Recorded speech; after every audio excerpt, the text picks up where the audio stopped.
Greetings, friends, and welcome to today's Extraordinary Connection. My name is Pastor Dillon, and I'm glad to have you joining me here for a few minutes today. And today's devotion is likely arriving in your inboxes a little later than normal. Over the past year and a half, it's become my routine that Tuesday afternoon, it's for devotion writing, for recording, editing, uploading, posting, and email scheduling. That's what I do on Tuesdays. It's become a part of the flow of my week. It's what I expect to do each week. Except this week, that flow, that expectation, it just wasn't happening. There were several reasons for this, and I'm not going to make excuses, but frankly, yesterday, it got away from me by the time it was over. By the time I finished a training seminar yesterday afternoon, it was time to head home for dinner with my family, something that I'm not willing to give up. And after dinner, it was time for some reading stories, a few hands of Uno before bedtime for the kids came. And then after the teeth brushing and Advent devotional reading, and finally everyone being tucked into bed, I looked at the clock and I realized it was nearly 9 o'clock. It was 9 o'clock, and as I opened my laptop, I was greeted by an entirely blank page where today's devotion should be.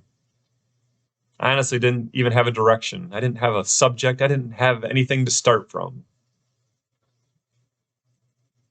And it was as I looked at that blank page that I realized that I also still had an email marked as unread in my inbox. It was yesterday's devotion from Pastor Dillon. And in the rush of the day, I hadn't taken the time to open it. I hadn't taken the time to watch it. So I did so. And I have to say, seeing his description of a well run dry, a feeling like there's nothing left in the tank, nothing left to give, it resonated with me. And as Dylan ended that devotion, I realized that my well was feeling plenty dry. And at 9:30 last night, I didn't have anything left to offer. I didn't have anything left that could possibly be producing fruit. So I gave myself a little grace. I gave myself permission, and I closed my laptop.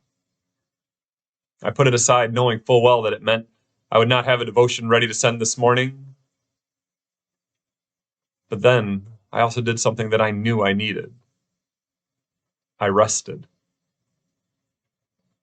I allowed myself to have that time so that I might be prepared to bear fruit again.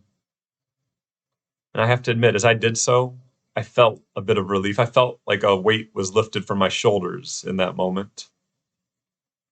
And I rested.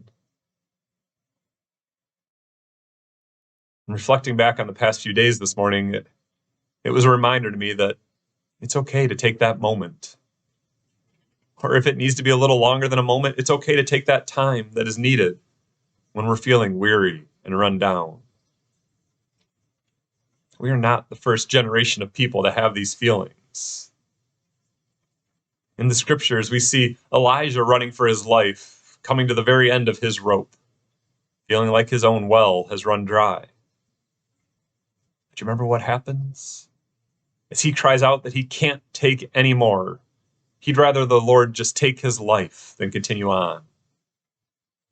We're told that Elijah rested. Not only that, that after he woke up, an angel touched him, gave him something to eat and drink, and then he rested some more.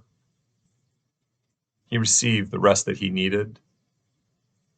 And having done so, he was prepared to continue on. And if Elijah's example isn't enough for you, perhaps you've seen the meme or you've heard it said before. Jesus took naps. Be like Jesus. It's true, isn't it? When the well started to feel a little low, when the crowds and the disciples and the work of being the Messiah, when all of it started to feel like too much, Jesus would take the time to step away. If even just for the moment, to rest, to take that nap in the front of a boat, to pray, to talk with God, he took the time away that he needed when he needed it. And I know we've heard it sung for years that this is the most wonderful time of the year. Maybe you agree with that. Maybe you don't.